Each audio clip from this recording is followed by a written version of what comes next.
l'achat pointe aux exoplanètes entre dans l'ère industrielle.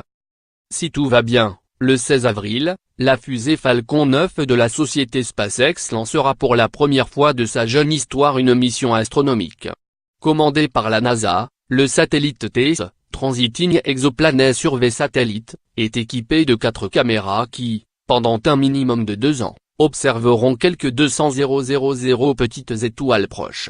L'objectif est détecter de minuscules baisses de luminosité de ces astres, dus au passage, appelé transit dans le jargon astronomique, d'une planète devant leur disque. Au cours de sa mission, TESS devrait ainsi découvrir des milliers et des milliers de ces planètes extrasolaires, celles qui tournent autour d'autres étoiles que notre Soleil.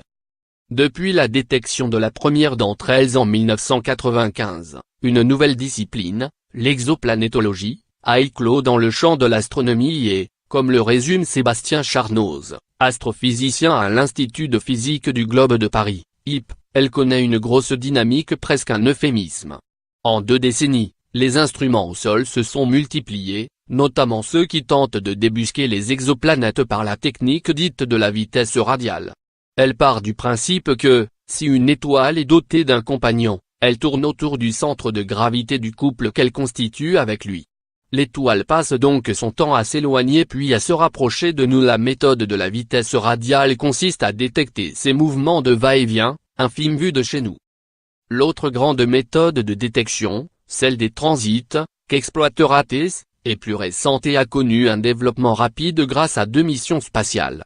Tout d'abord avec le pionnier européen moins à forte coloration française Corot, lancé en 2006.